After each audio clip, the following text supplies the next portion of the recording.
ગીર સોમનાથ જિલ્લામાં કલેક્ટર દ્વારા ઇણાજ પાટિયા માલજી જવા ઘુસિયા સહિત રોડ પરની પાકી દુકાનો તેમજ ગેરકાયદેસર પેશકદમીઓ હટાવાઈ છે તેમજ ધાર્મિક દબાણો પર દૂર કરાયા છે।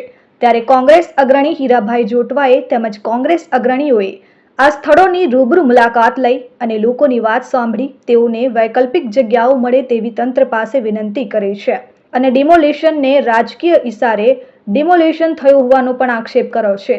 જ્યારે તંત્ર દ્વારા અવારનવાર નોટિસો ફટકારી અને સરકારી જમીનો પર પાકી ઇમારતો અને બાંધકામ કરી મોટા ધંધા કરનારા ગેરકાયદેસર બાંધકામ તોડી પડાયા હોવાનું જાણવા મળ્યું છે અને સરકારી કામ તેઓએ પણ કરેલ હોવાનું જણાવ્યું છે।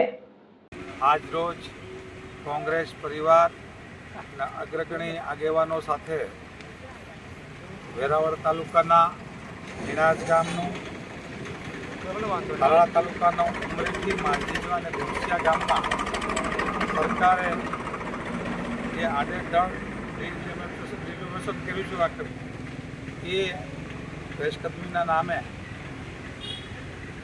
આજે ઇણાજ ગામે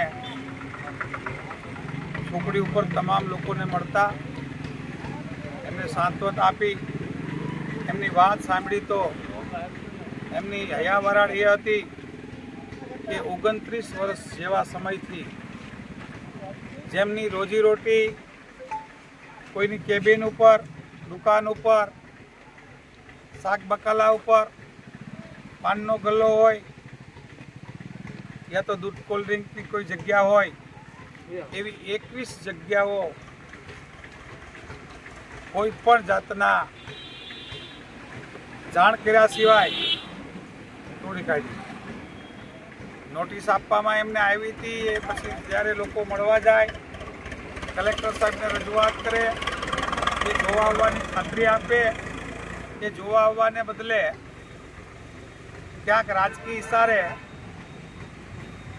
સીધા જ જેસીબી આવે અને તોડવાનું ચાલુ કરતા।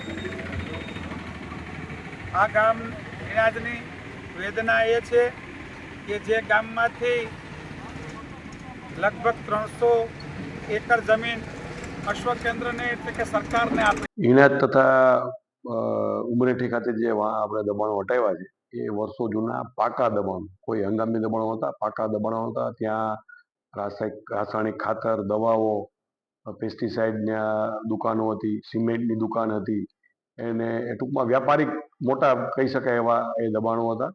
અને એ વોટરવે જે હતો, જે આરએનબી અને ફોરેસ્ટની જગ્યા હતી, એમાં વોટરવે ડિસ્ટર્બ થતો હતો, એમાં બનેલા દબાણો હતા। અગાઉ અવારનવાર આરએનબી અને ફોરેસ્ટ દ્વારા એને નોટિસો પણ આપવામાં આવી હતી અને આ લોકો છે એ દબાણો તેને સમજાવવા છતાં હટાવતા નહોતા। હવે આપણે જાણો છો કે વર્ષા ઋતુમાં અહીંયા જે પાણી આવે છે એમાં આ ઇણાજ ચોકડી અને ઉમરેઠી ત્યાં 4-4 ફૂટ હાઈવે ઉપર પાણી એ છે ભરાઈ જતા હતા। એના કારણે હજારો લોકો નુકસાન થતું હતું અને એ લોકો પહોંચી શકતા નહોતા એમના ડેસ્ટિનેશન ઉપર। કોઈ ઇમરજન્સી ઊભી થાય મેડિકલ તો એ એમ્બ્યુલન્સ પણ નીકળી શકે નહીં એવી પરિસ્થિતિ આ હાઈવે ઉપર થતી હતી। એના કારણે આ દબાણો છે એ દૂર કરવામાં આવ્યા હતા અને આગળ જે આ માલજીંજવા અને જે ઘુસિયા ગામ છે તેમાં આરએનબીનો સ્ટેટ હાઈવે છે। આપ જાણો છો કે તલાલાનું થાસણથી સોમનાથ પહોંચવાનો આ હાઈવે છે। લાખોની સંખ્યામાં પ્રવાસીઓ આ રોડ ઉપર અવરજવર કરતા હોય છે અને આ જે દબાણો હતા એ પણ કોઈ બેંક ઓફ બરોડાને આખું બિલ્ડિંગ ભાડે આપી દીધું હતું।